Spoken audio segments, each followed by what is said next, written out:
Pozdravljeni vrtičkarji, danes se bomo posvetili učinkovitemu odstranjevanju plevelov med tratno površino in pa pravilnemu zalivanju trate. Za učinkovito odstranjevanje plevelov uporabljamo Fiskars ročne odstranjevalce plevela. V poletnem času se tudi v tratni površini pojavijo pleveli, kot so slak, osad, regrat in trpotec. Plevele zatiramo z redno košnjo in oskrbo trate.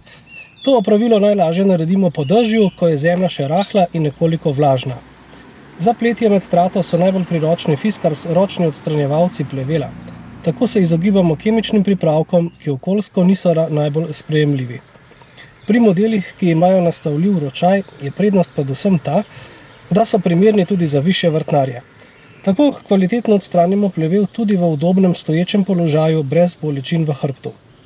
Odstranjevalec plevela Fiskars plevel odstrani s pomočjo 4 globokih iz nerjavečega jekla izdelanih krempljev, ki učinkovito zgrabijo in odstranijo tudi korenino plevela.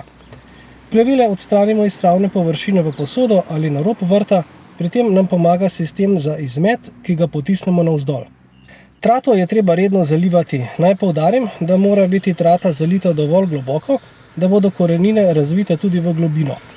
Tako bo trata bolje prenašala sušna obdobja in uspešno konkurirala plevelom. Uporaba Fiskars varčnih škropilnikov omogoča enakomerno razporeditev vode po celotni tratni površini. Če zalivamo trato z zalivalko ali samo s tušem, se pogosto dogodi, da voda ne bo enakomerno in zadostno razporejena po celotni tratni površini. Z uporabo Fiskars varčnega škropilnika bo trata enakomerno zalita po vsej površini. Enostavni in nastavljivi škropilniki imajo možnost zalivanja tratnih površin v vse smeri. Dovodne cevi bomo hitreje in enostavneje regulirali v vse smeri z uporabo vodnega koluta. Izbiramo med manjšim, ki je primeren tudi za manjše atrijske vrtove z dolžino cevi do 15 metrov. Izberemo lahko tudi vodne kolute za dolžino dovodne cevi 20 in 30 metrov. Prednost kolutov je tudi v tem, da se cevi ne zvijajo in vozljajo. Tako bomo iz koluta odvili le toliko cevi, kot je potrebno za zalivanje tratne površine. Priročni predalček v kolutu vsebuje vse nastavke za zalivanje. Zadostno količino porabljene vode izmerimo s kozarci za vlaganje.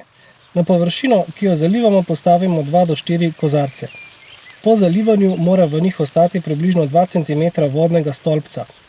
Tako pridobimo občutek, koliko vode smo dodali na kvadratni meter površine, da smo zadostili potrebi trate po vodi. Moje ime je Brezovec Primož, veseli me, da letos vrtnarimo skupaj.